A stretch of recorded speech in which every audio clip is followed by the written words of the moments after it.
Hi, this is Victoria Sandoval with Select Lender Properties in San Diego. Today, I will be interviewing our preferred lender with American Mortgage Group, Abel Tejeda.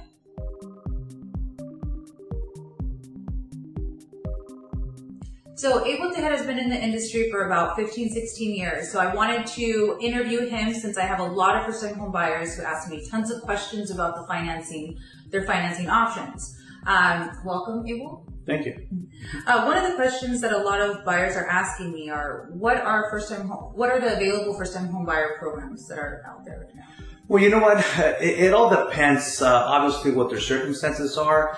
But the most popular loans are FHA loans, which is what most people refer to as first-time home buyer programs, and conventional loans. Those are two completely different programs, and everything's based on their income, number one. Number two, how their credit looks. And number three, obviously, how much money they have available for down payment. Another question that a lot of buyers ask me are they able to purchase a property after a short sale or a foreclosure? That's a great question. Yes, they can. There is a period they have to wait, though. Once again, it depends on what type of loan they get.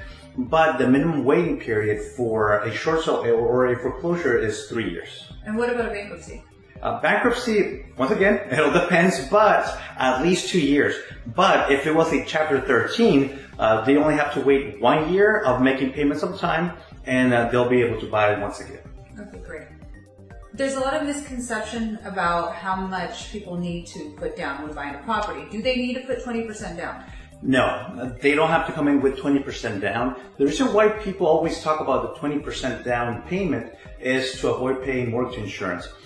Most people that go with the FHA program, they only come in with 3.5% down. You're able to go from 3.5% down with the FHA loan, or if you go with a conventional, you can put or come in with as little as 3% down. But the only way to avoid paying mortgage insurance is to come in with 20% down. That is why so many people have that in their heads. Okay, and you're also a VA specialist. So, correct. With VA, it's zero money down? Correct. It's 100% financing, no mortgage insurance, which is a huge benefit for them. And if they have 100% disability rating, they get a break on their property taxes, which, especially here in San Diego, that's a huge benefit. Okay, and you had mentioned something earlier about the funding fee can be waived if they're 100% disabled? No. If they have at least 20% service-related disability, they get their VA funding fee waived. Okay. What the VA funding fee is, it's basically a cost or a charge from the VA to give the veteran a VA loan. Okay, great.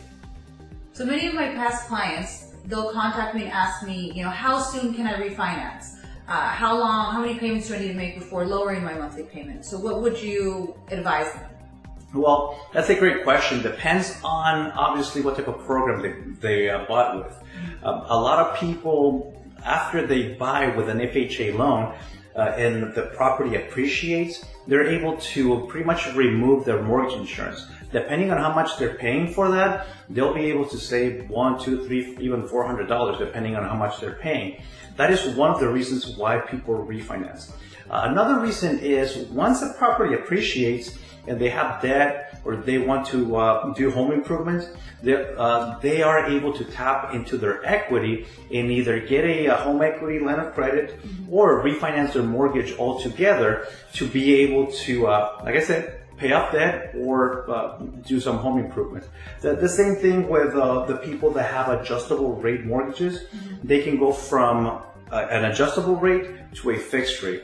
All those three reasons are really good reasons why to refinance, and with people with equity, something they should look into. Okay, great. Well, those were, this video was very, very useful. I'm sure a lot of people are going to find this video very useful. How can people get a hold of you if they have additional questions in regards to purchasing a home, in regards to refinancing their home? What's the best way? Well, the best way is always, they can give me a phone call, 619-948-2996. The first step to buy a house is the pre-qualification. So basically, we sit down, we go over their financials, we see where they stand credit-wise, how much they have available for down payment, And if they don't qualify at the moment, we can tell them what to do. Maybe they don't qualify now, but if they do this, and this, they'll be able to qualify in the near future. Okay, great. Oh, and then one last thing I don't want to forget about, credit. So where do they need to be credit-wise, and if they're not there yet, what do you advise them to do? How can you help them get to where they need to be? Well, the minimum credit score is 580.